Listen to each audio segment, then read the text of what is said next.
Good evening and welcome to the Action News 5 Digital Desk and Night Side. I'm meteorologist Ron Childers alongside my sidekick, Lydian Caneen Coombs.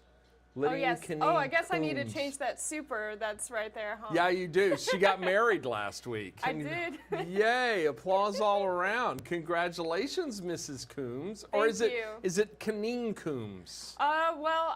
We're just going to stick with Coombs, make things easy. It's going to make writing a check a lot easier, fewer letters. Well, congratulations. Oh, thank you. I hope it was a lovely, lovely day. Oh, it was wonderful. What are you doing here and not on your honeymoon, though? Got to pay the bills. Got to pay, save up for the honeymoon. I can relate to that. Well, I tell you what, I'm glad you're here to help us out on the Nightside Digital Desk tonight. Got some good stuff to talk about. Lydian's put together some great stories for us. We're going to talk about those in a moment. In the meantime, today we've been tracking rain. Let me give you your first alert to what's going on in and around the area. Showers scattered around the Mid-South today. Fortunately, there were no severe storms. Good news there. Now, the showers are lingering this evening, but really not that much in the way of activity out there. We go to our clouds and radar imagery. It's lifting north, still dealing with a little bit of light rain around Crockett, Dyer counties, a little bit around the Missouri Boot Hill and just to the west of Blytheville. But overall, the bulk of the precipitation moving on out. See those red boxes back to the west? Those are tornado watch boxes. And in fact, for the Texas Panhandle, parts of western Kansas, on into Nebraska, and even Colorado. The Panhandle of Oklahoma included in this as well. We're going to talk more about that coming up in just a moment. In the meantime, let's focus on what's going on here in the Mid-South and just how things are playing out right now. Our first alert Doppler radar. Finding the light rain, there are a few sprinkles around parts of Fayette and Benton and Tippah counties, but really nothing in the way of significant rain. You may find a sprinkle or two in the Memphis metro, but we're dealing mainly with clouds this evening as a little bit of a better pattern is emerging as we get ready to wrap up the week and head into the weekend. 66, that's our high today. The average 76. I really thought we were going to hit 70.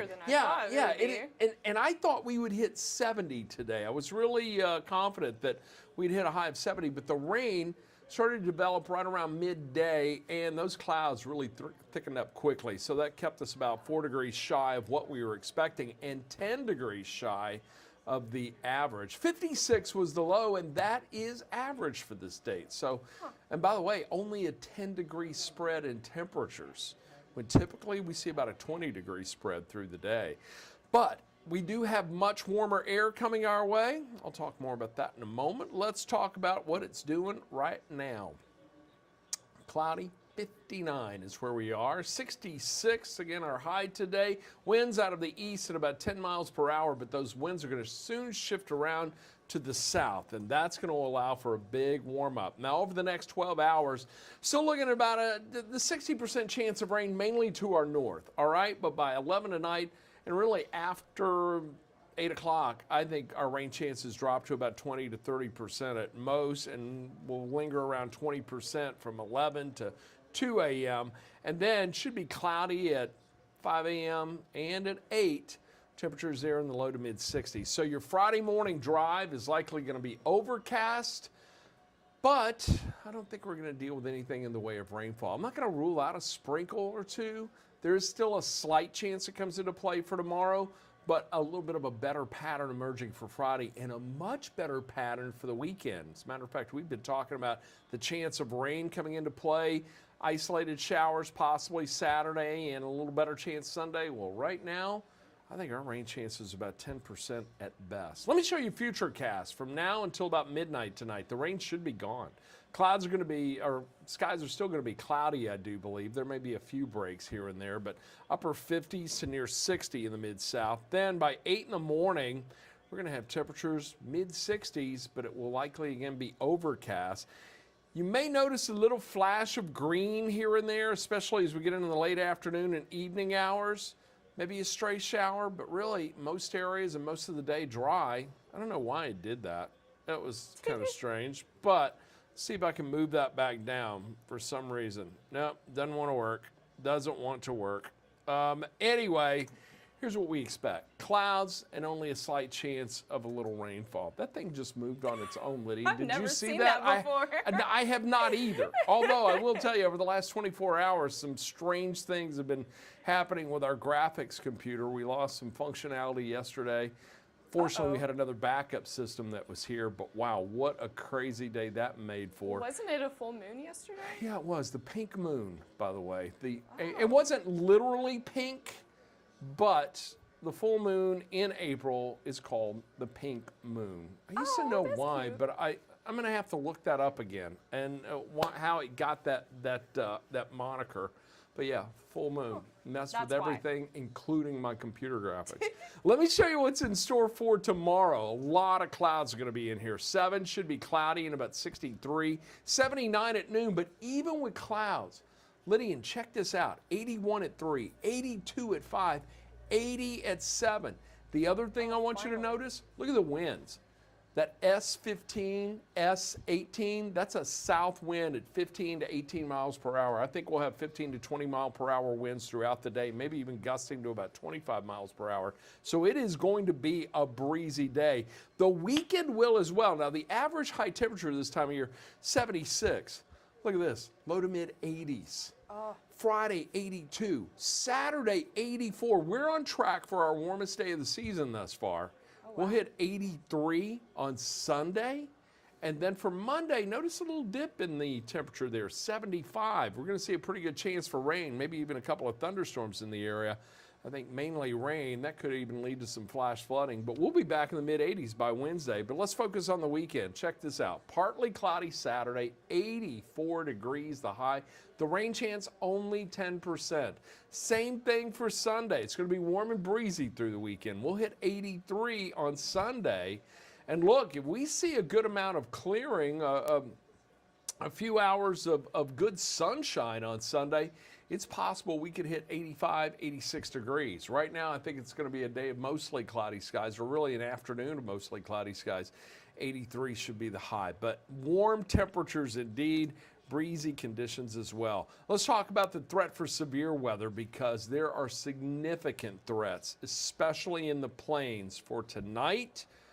For Friday, shifts farther east, enhanced risk for eastern Oklahoma or Nebraska and western Iowa and parts of northwestern Missouri and northeastern Kansas. An enhanced risk there. That's that area in orange. Slight risk extends well into Arkansas and west into Oklahoma and northeastern Texas. So we're looking at a stormy pattern that will likely continue, Lydian, into Saturday. Oh, wow. Yeah, storm chasers are already converged on the nation's midsection. They're out there chasing these storms. We've got tornado watches in effect already for parts of the plains, but we're looking at a 3-day period and likely 4-day period. I think there are going to be more strong to severe storms on Sunday. Some of those could even come into western Arkansas. So we're going to be watching that system very, very closely. But it will have an impact on the Mid-South. I don't think it's going to have a severe impact on us, but all of that energy that's going to be percolating in the plains tomorrow through the weekend, and especially as we get into Sunday, it's going to make a push to the east. It will weaken as it moves in, but I think it's going to bring about a significant chance for some rainfall to the area. As a matter of fact, take a look at the precipitation trend. We're going to see a slight chance Friday, only a 10% chance Saturday and Sunday, but our chances for rain Monday are high and could linger into Tuesday. But I'm not looking at anything in the way of severe weather just yet, but I do want to remain diligent as we get on into it. Now, I think Monday morning, 8 o'clock, we're likely going to find showers along and west of the Mississippi River. That's going to slowly progress east into West Tennessee, northern Mississippi during the afternoon. And for us, I think it's going to be just rainfall. Forecast models are still at odds on how much, but I will say that I think there will be some periods of heavy rain. It will rain for much of the day and continue into the evening and overnight. So there is the possibility for a little flash flooding. You know, there are areas, you may know some in your neighborhood or in areas where you live, that are susceptible to flooding whenever there's a heavy rain. Lydia, and I know you live in Binghamton. Are there any areas there that back up when there's a heavy rain? There are a couple corners where they'll flood and the water will come up to the street and you'll get splashed a little as you drive by. Yep, and you know, we typically see a little ponding right there around Broad, 40 coming into Sam Cooper as it comes into Midtown. There's usually a little ponding on the roadsides there, so just be careful Monday. Allow yourself some extra time going to work throughout the day. If you're going to be traveling around, just know there's going to be a lot of rain in the area for Monday. But the best thing about it is it moves in on a Monday. Our weekend is looking to be intact. I want you to get the Action News 5 First Alert Weather app. If you don't have it, get the app. Get the app. How much is it? The app is free $99. That's right, costs you nothing. You'll find it in your app stores for Apple and Android products. And with rising temperatures, windy conditions, and the threat of rain coming back into play, you're going to have all that info right there in the palm of your hand. Updates from the First Alert Weather team. By the way, I posted a video earlier this evening of what to expect over the next 24 hours, which is what we just ran through. But if you want to get a better view of it without the maps shifting south, I don't know what happened there, go to the app. You can see the video there right now. So that kind of wraps it up for our weather scenario. I'm really happy about what we're heading into as we get into the weekend. I know a lot of folks want to get out, do a little gardening, get the yards going and all that stuff, or basically just do nothing. Are you a gardener, Lydia? I am, and this year, because I have my own house now, I'm planting a vegetable garden in the backyard. Are you really? Yes, I have seedlings that I'm growing in my house, and it's time to put them outside. And my raised bed that I'm making is about halfway done. I just need to finish making it. So it's my goal this weekend to finish that, and it looks like the weather's going to allow that. So you started with seeds? Yeah. That's amazing. What are you gonna grow? I'm gonna grow onions. Nice. 2 different kinds of tomatoes, cucumber, spinach, kale, and yeah, I think that's it. Okay, I'm going to be expecting a great summer salad at some point, all right? So I'm looking forward to that. Well, I tell you what, you're going to be able, those seedlings are ready. I think we're over the hump for any threat of additional excessive cold or frost. We're going to be in good shape there. So if you want to get those in the ground, this is going to be the weekend to do it. And then you do your planting Saturday, Sunday, and you got a nice rain to come in on Monday. Perfect. That's going to establish everything. So there's your first alert to that.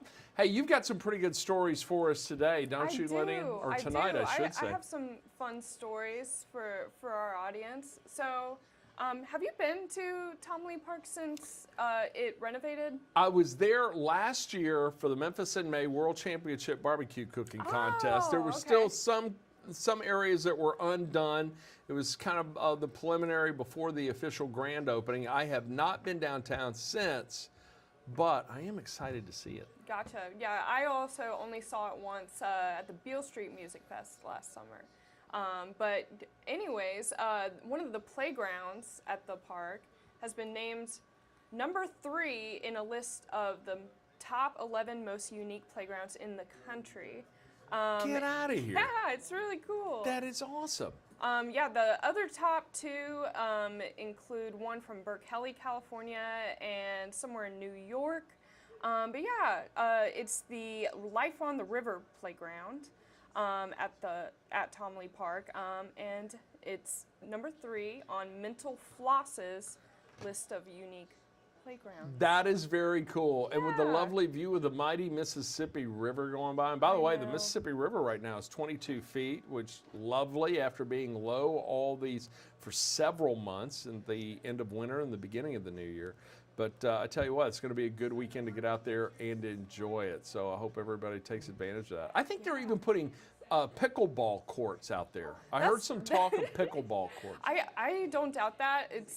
It's getting pretty popular. Yeah, it is. And especially for people like me, my age, really not that athletic, but still want to get out and do a little something without trying to kill yourself. Pickleball, I think, is probably the sport. I may take that up myself. Yes. What else you got for us? Okay, so also local. Do you get fraud alerts from the Register of Deeds? You know, no. What? Wait, I know. what is that? I don't either, and I probably should sign up for those. It's a good service to Okay. have, a great service that they offer. What is except for today. Well, it's supposed to give you alerts for, fraud with, if you have property. If somebody's trying to like go steal in and steal your information. property or steal your Yeah. info. Wow. Well, so- anyways, today they had a little whoopsie daisy. They sent out a notification to at least several dozen. I don't know. We're waiting to hear back to learn the actual number of people that received this notification, that a fraud notification, and it freaked a lot of people out.